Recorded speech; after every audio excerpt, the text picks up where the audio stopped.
The Tragedy of Cinema podcast is intended as a family-friendly program that by extension strives to be inclusive to all people regardless of their ethnicity, gender, creed, or any other identifying factors in this incredibly diverse world of ours.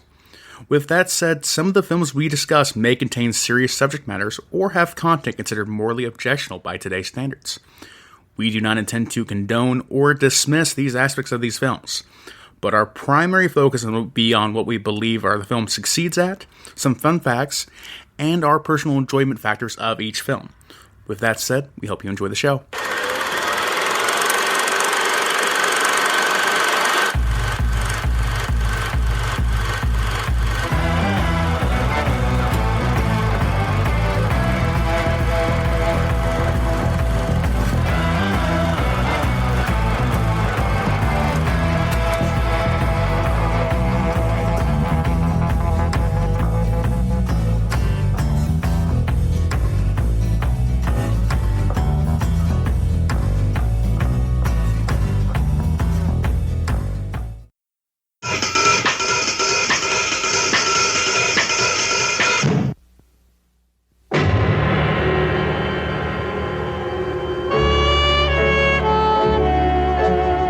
Los Angeles, 1937. There are lots of guys like J.J. Gittes. They're easy to find, if you want to find them. Mr. Gittes, have we ever met?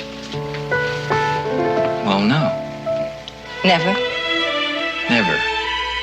Since you agree with me that we've never met before, you must also agree with me that I've never hired you to do anything, certainly not spy on my husband. I don't get tough with anyone, Mr. Gittes. My lawyer does. You do your job. And sometimes you find the answers to questions that should never be asked. Or you find out what happens to people who ask them. Hold it there, kitty cat.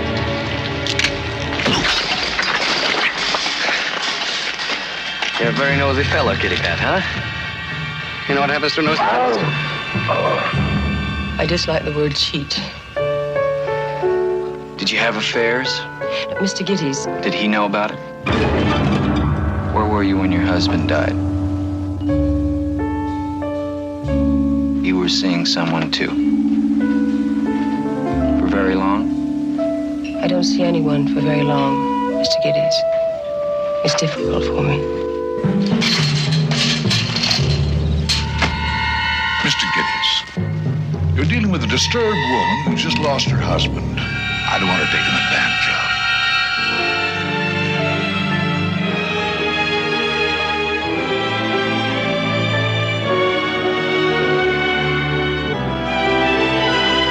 The truth. I said I want the truth!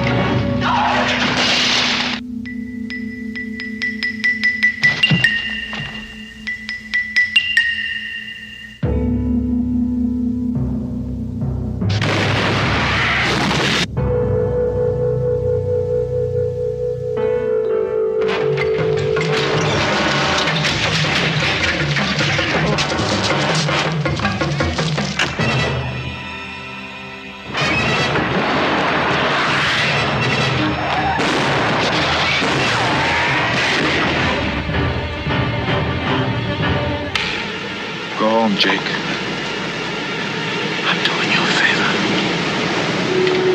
Come on, Jake.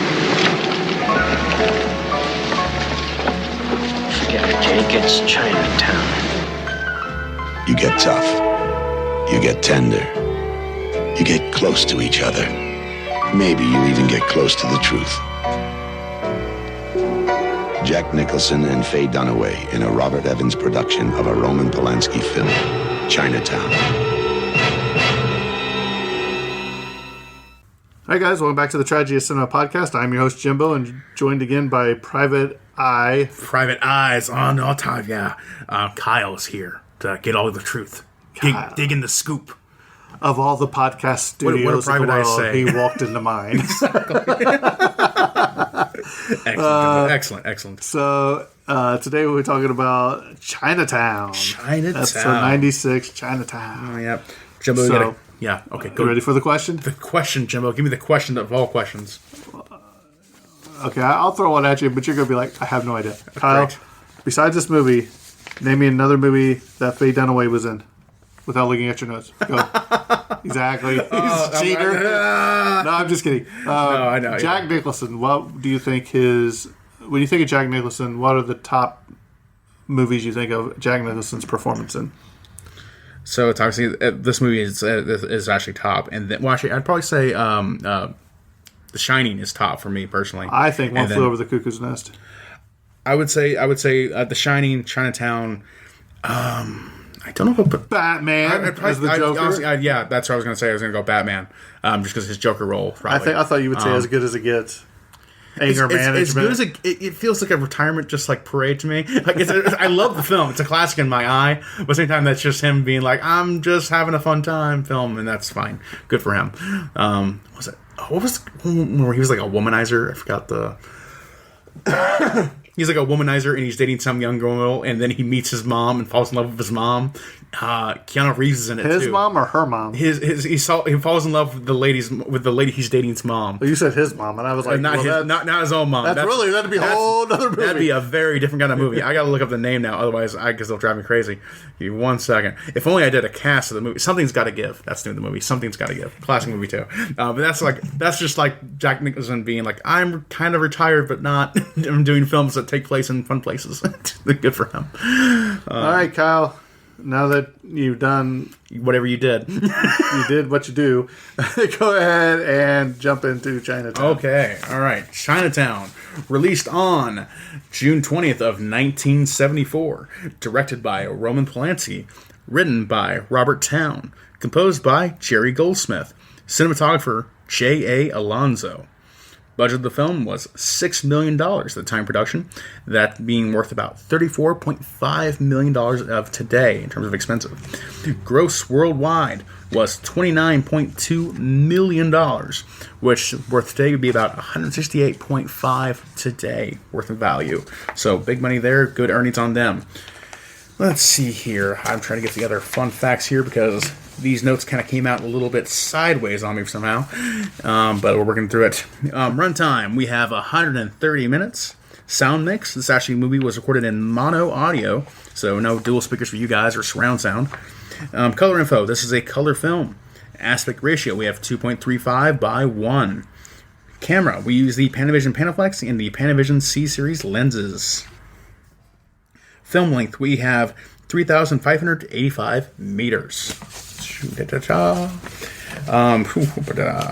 Let's see here. Further more info. Give me one moment here to find out where I've written everything. Filming dates.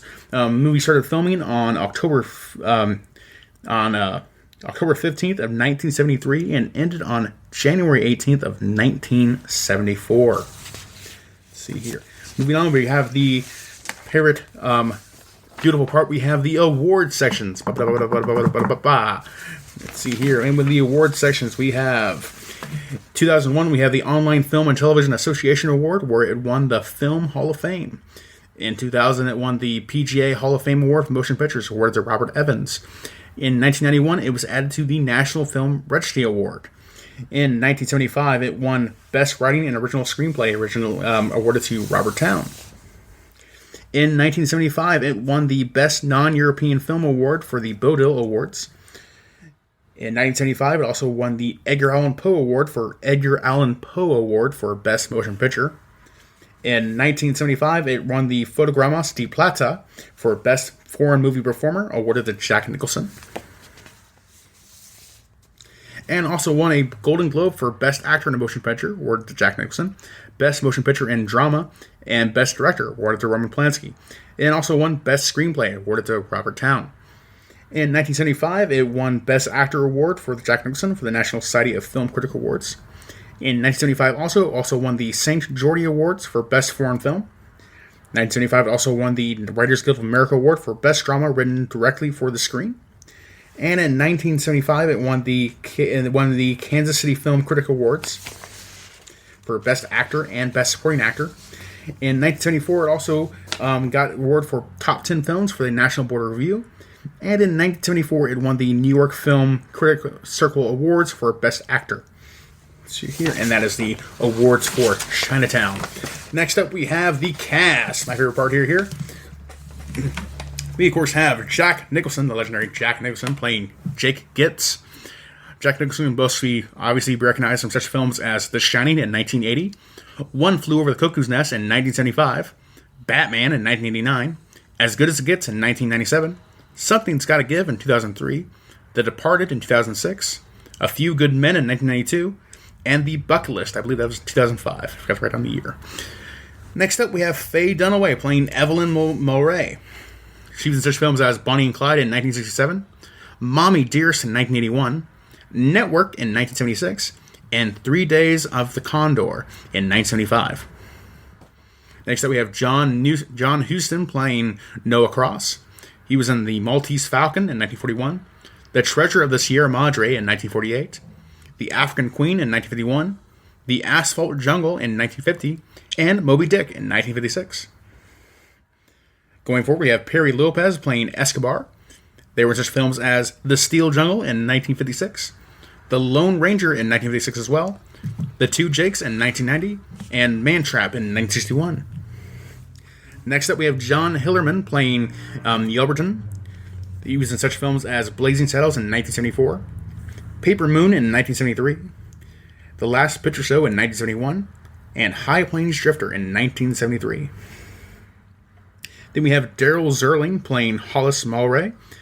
He was in such films as Doc Savage, The Man of Bronze in 1975, The Ultimate Warrior in 1975, High Anxiety in 1977, and Capricorn 1 in 1977 as well. Next up, we have Diane Ladd playing Ida Sessions. They were in such films as National Lampoon's Christmas Vacation in 1989, Wild at Heart in 1990, The Wild Angels in 1966, and White Lightning in 1973. Then we have Richard Backlund playing Loach. They were in such films as Paratroop Command in 1959, The Delinquents in 1957, The Cool and the Crazy in 1958, and Hot Car Girl in 1958. Then we have James Hong playing Evelyn's butler. He was in such films as Big Trouble in Little China in 1986, Mal Rain in 1998, and the Kung Fu Panda trilogy, as well as many other films. Kung Fu Panda. That's the cast of Chinatown. Jimbo, take it from me. What do you want to say? Well, before we get started, I think it's important that we address the elephant in the room. The elephant in the room for this movie is Roman Polanski. I'm only going to mention this here. So, this is the final film that Polanski made in the United States, because he fled to France in February of 1978, shortly before he was due to be sentenced for unlawful sexual intercourse with a 13-year-old girl whose name I'm not going to give. So he has avoided visiting any country that would likely extradite him back to the United States of America since then. So I wanted to go ahead and clear that out of the air, because we do not agree with what Roman Polanski did. Yes, although this movie rentable. Is fantastic. Yes. So just wanted to state that right now, that we do not condone or support anything that Polanski did in his personal life. Yeah. But this movie is great. Yes. So you can be a terrible person and a great film director. Roman Polanski is the poster child of that scenario. Right. So just wanted to go ahead and cover that real quick before we dive into it. Kyle, before we go on and talk, give me the synopsis of this movie. Jack Nicholson's Jake gets caught into a conspiracy of let's see here, corporate espionage and murder and like a love triangle. And, and I was trying to think of the femme fatale kind of scenario, and he has to use his wits as a private investigator to solve the mysteries and get to the bottom of it and try and save the day. And boy, do we have a Scooby-Doo moment at the end of this There's movie. definitely a whole lot of stuff, and this is not a light film at all. This is a heavy film. I made it may sound a little bit more lighthearted than it is. This is a very serious film that gets to a lot of dark places. Right. Mm-hmm. So we'll go ahead and talk about it. So this has been known as marked as the number 19th greatest movie of all time, according to AFI. I also read another one where they consider this the greatest movie of all time, because the screenplay is now regarded as being one of the most perfect screenplays ever written, and is now a main teaching point in screenwriting seminars and classes everywhere. Yes, so that makes sense. I mean, this film doesn't have a wasted moment, really. Nope. Everything's important in it. Even though it's a long film, every little detail matters and like comes up next. And you know what? I couldn't stop watching it. It was my first screening of it, and this is why we started this podcast, is because there's movies like this that I'd never seen, and I really enjoyed this movie. And I was just hanging on to every scene, you know what I mean? So I thought it was very well done. It is a very detail-rich film. It truly is. You know, it warrants repeat viewing and like paying close attention every time you view it, because there's always something more to it, and that's onto the film. Right. Yeah. So at the time of this filming, Jack Nicholson had just embarked on his long-standing relationship with Angelica Houston.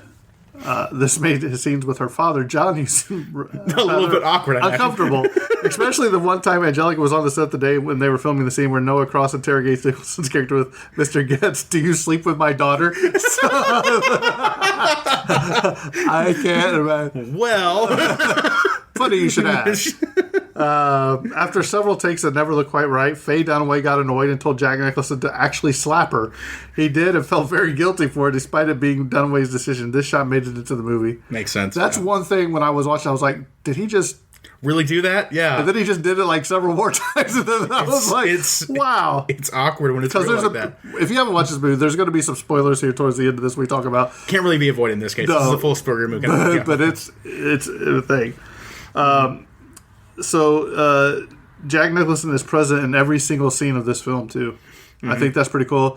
And they said that a lot of times they had the camera shooting behind him, so you actually saw what he's seeing. That's his perspective. Yeah, so I think it was really cool, so you could actually put yourself in the situation that he was in. Yeah, it is pure, like, his POV kind of movie for sure. You know, everything he knows throughout the entire film. You know, and they still managed to get the whole plot in there. You know, it's really impressive. At one point, Roman Polanski and Jack Nicholson got into such a heated argument that Polanski smashed Nicholson's portable television with a mop. Nicholson used that television to watch the Los Angeles Lakers basketball games and kept stalling shooting. He's a big L.A. Laker fan. Yes. He's always sitting courtside. Lifetime fan, yeah. So, yeah. Obviously, I wouldn't have Jack Nicholson on that one. Despite lobbying Robert Evans and Jack Nicholson for the chance to direct the film, when he finally landed the gig, Roman Polanski started having second thoughts. The thought of returning to Los Angeles, where his wife Sharon Tate had been brutally murdered 4 years earlier by Charles Manson and gang. Well, I guess Charles Manson didn't, but his followers, was too overwhelming for him. So, yeah. So that's he's same time. So he's been a victimizer and a victim of incredible crimes in the world, and very interesting place in history that man has had, multiple directions. Yeah, I don't know what more to say about that. Faye Dunaway and Roman Polanski were notorious for their on-set arguments. During filming, Polanski pulled out some strands of Dunaway's hair. On another occasion, when she asked him what her character's motivation when he exploded, "Just say the F-word words, your salary is your motivation."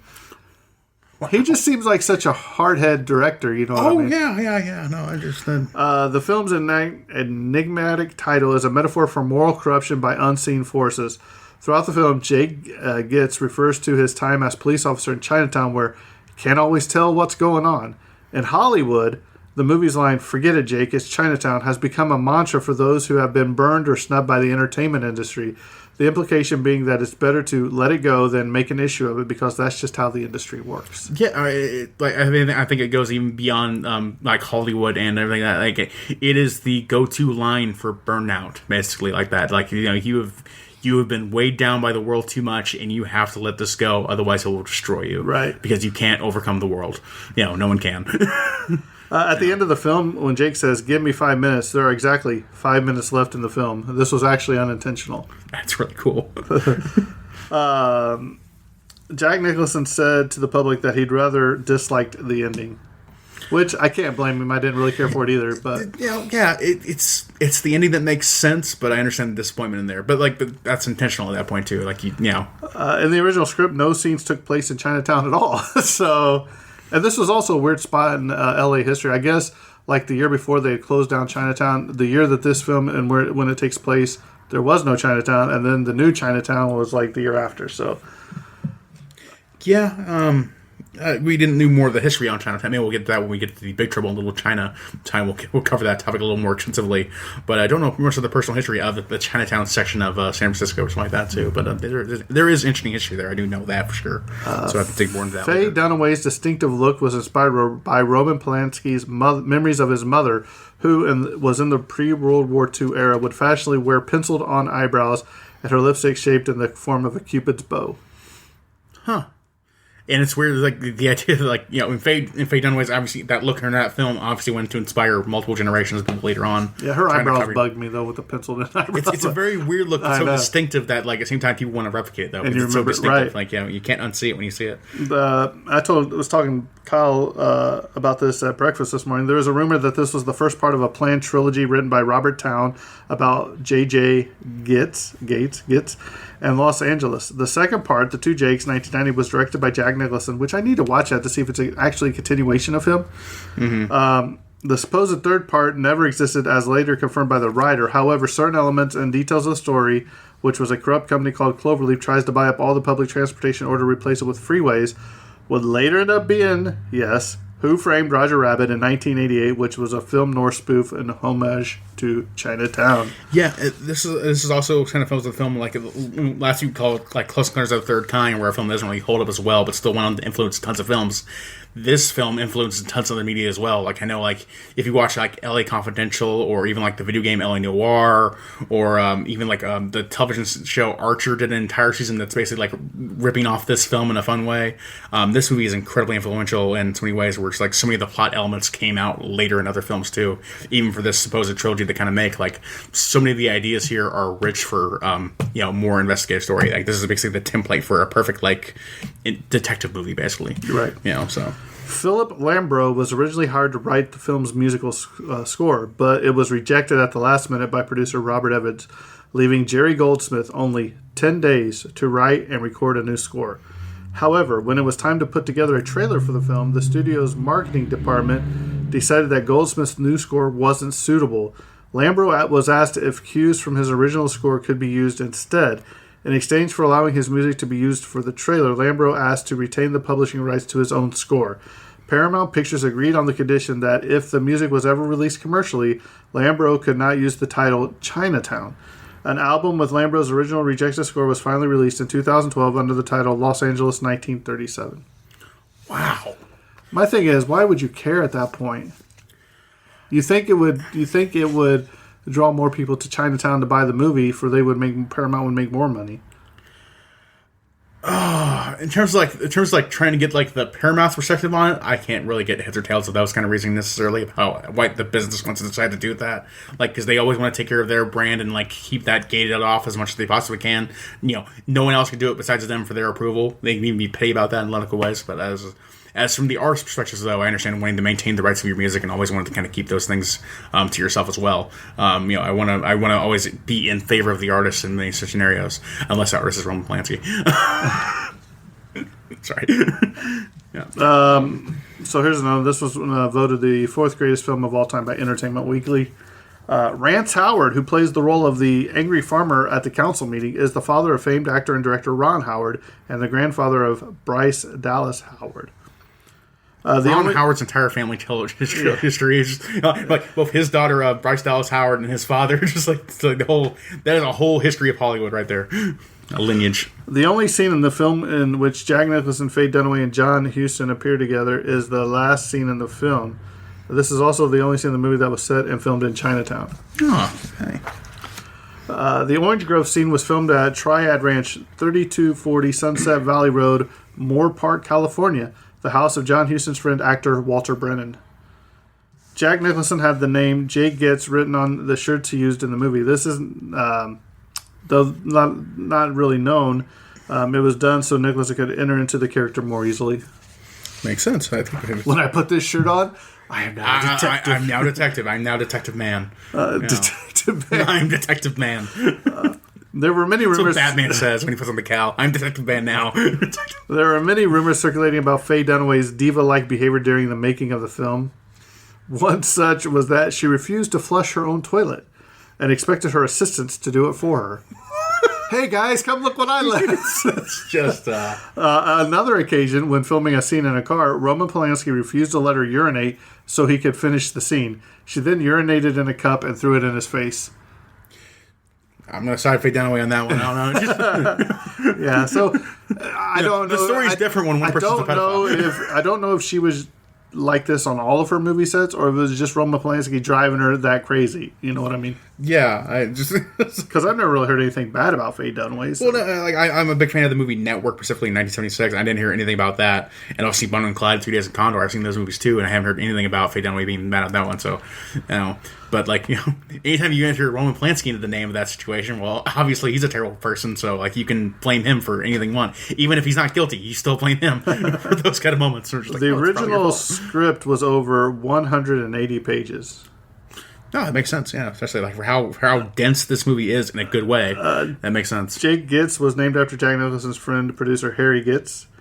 When Gitz follows Hollis Mulray to the top of the cliff, where he leaves a watch under his tire, he passes a bar with an open door. One can hear "I Can't Get Started" by Bunny Berrigan, the hit of August 1937. Interesting little detail there. Oddly enough, the year in which Chinatown is set is 1937. Jack Nicholson was born in 1937. Wow. So that's pretty cool. Yeah. Happy he's still kicking. He's getting up there. That's not 70. That's a lot more. That's like 90, like 86, something like that. Right? Yeah. This is one of Christopher Nolan's favorite movies. It's obviously on the 1001 movies you must see before you die, and as well as Roger Ebert's movie list. Deservedly so. Mm-hmm. As this was originally conceived as a trilogy, Jack Nicholson subsequently turned down every other detective role that he was offered, as he wanted to be only associated with the character J.J. Gitz. I think that makes a lot of sense, because just... Jane Fonda turned down the role of Evelyn Mulray. This is the 15th highest grossing film of 1974. Bruce Glover, who plays Duffy, one of Jake's colleagues in the agency, played Mr. Wint in the 1971 Bond film Diamonds Are Forever. He's also the father of actor and author Crispin Glover. Crispin Glover. Oh, wow. Small world. When Jake confronts Evelyn, he says to her, "I want the truth." Jack Nicholson will later appear in the 1992 film A Few Good Men, where Tom Cruise also says, "I want the truth." I want the truth. You can't handle the truth. You sent me that thing on TikTok that was mashed up with Legally Blonde. It was so good. I was crying. Cameo, C.O. Erickson, the film's executive producer, plays the banker in the barbershop who starts an argument with Jake.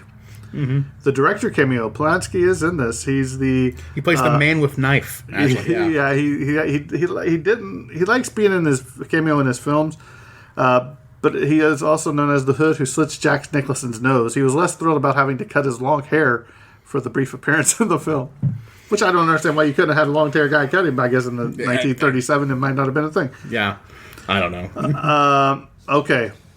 So, before I go any further, here's the big spoiler of the ending of this movie. Come to find out, where Jack Nicholson is tying all these knots together, and he goes to Faye Dunaway because she keeps going to see this girl. Mm-hmm. So, Jack Nicholson says, "Look, you've been lying to me. I want to know who this girl is." And she said, "She's my sister." And he hauls off and slaps her. And she said, "She's my daughter." He hauls off and slaps her again. "She's my sister." Slap. "She's my daughter." Slap. And he's like, "I want the truth." She said, "She's my sister, my daughter." Blah blah blah. Basically, her father has done some wicked things to her, and it is both her sister and her daughter. Yes. So, and she's trying to keep her father away from the daughter. Yeah. Because he doesn't know where she's at.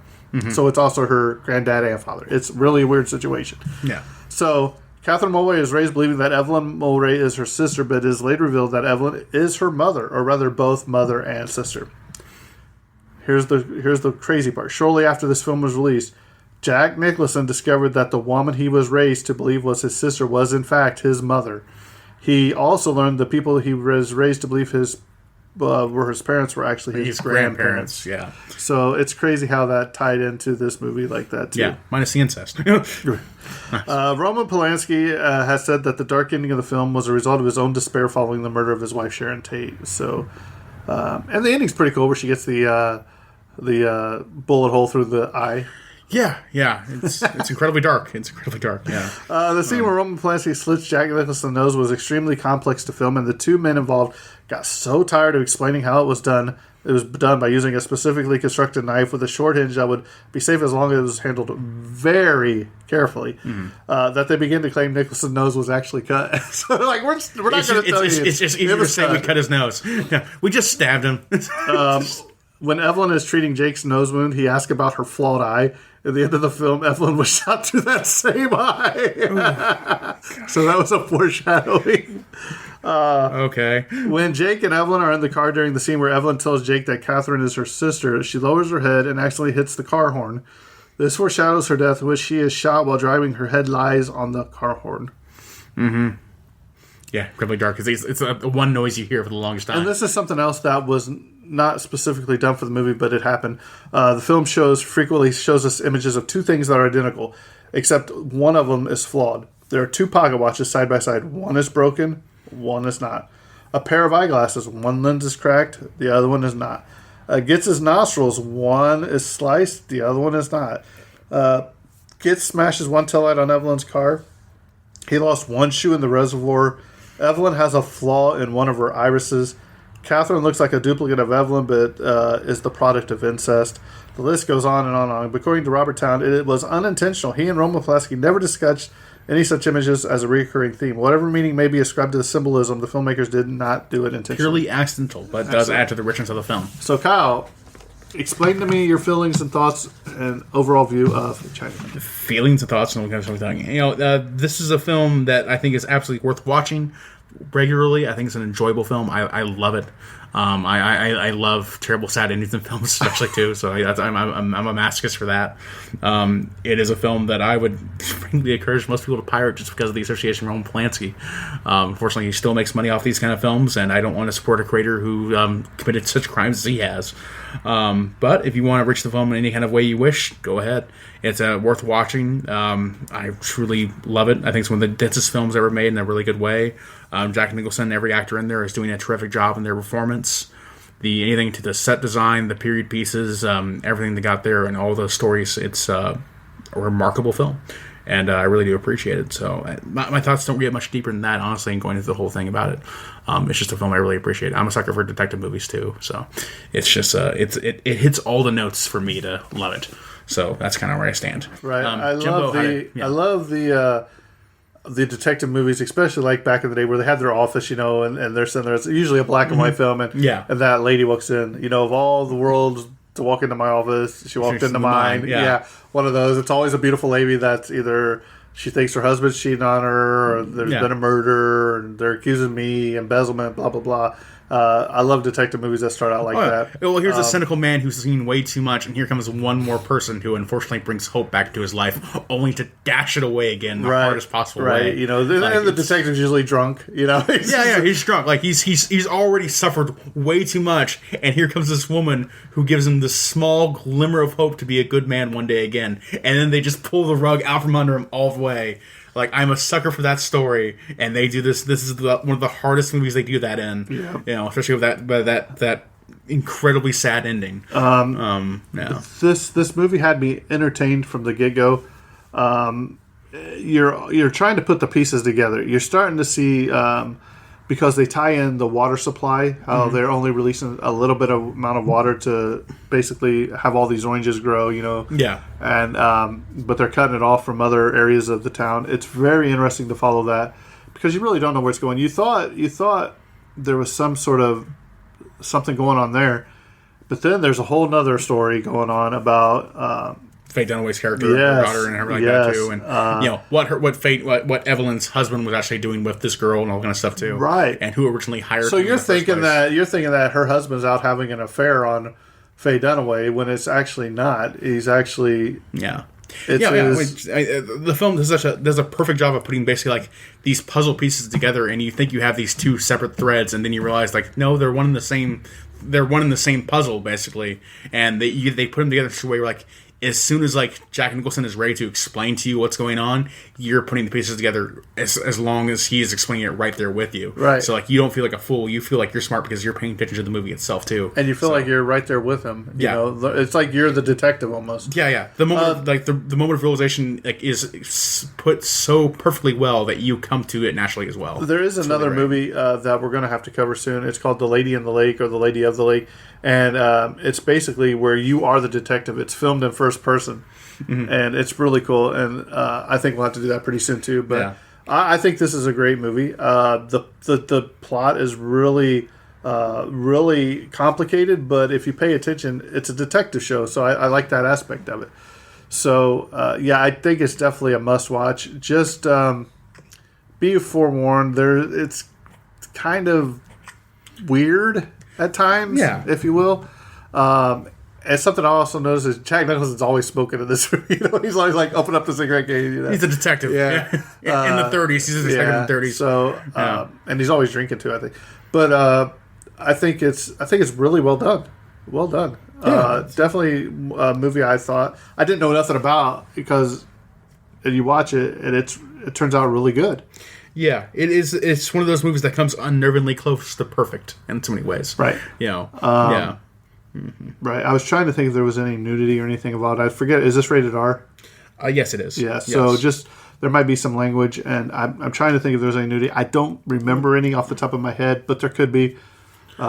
There's language, there's violence, there's something like that too. And this is a very adult-themed movie for sure. Right. Just like for the inherent aspects of the late plot, like there's like a lot of things you definitely wouldn't want to explain to a child after watching this film. I was lost when they said. I was like, wait a minute. She said, Father. Then I'm thinking, oh man, this is an incestual. Oh my goodness. My mind was like, well, like I should have seen this coming. Or just like there's deeper aspects of it too, where it's just like she avoids the question when like he accuses him of being raped, and she avoids that. Right. To say like to the point where like she wants to protect her daughter's sister, but she also doesn't believe her father raped him. Right. That's a very creepy thing for a character to kind of fit. Yes, and I was like. Because he's like, did he rape you? And she's like, no. And I was like, oh, well, this just took another weird turn. That's another thing where it's just like, like that's not. They have to move past that, but that clears that lady is clearly messed up in the head in ways that she's not resolved. It's like, and that's a lot of things are just like. If you're not an adult who can kind of deal with those, like hearing that character say that, it's a very difficult film to watch. You can't explain. You certainly can't explain that to a kid. Like, oh no, she was abused, but she's okay with it, and that's still wrong. Right? And like I said, it's a weird movie at times, but it's a good movie. Yeah, I would watch it again, definitely. Oh yeah. It's a deep film worth thinking about, and I truly love it. I hate the director, everything he stands for, but I love the movie. So Chinatown, good. Polanski, bad. Polanski, bad. Me Empath. Yeah. Roman Polanski, bad vibes. The next time we record, the next one will be the great James Dean movie, Rebel Without a Cause. Rebel Without a Cause, all right. So it was my first time watching that as well. I've seen glimpses and pieces of it, but I actually sat and watched it all. And it's another weird movie. I've never fully sat down and watched it myself, so I look forward to that. Oh, you haven't watched it yet? No, I have not. Okay. I'm still in the backstreet. I gotta keep up with you, Jimbo. Don't forget our live shows coming up in July. I think July 16th with Hillbilly Horror Stories. Every week it feels so much closer, right? I know. Kyle's nervous. That's how time works.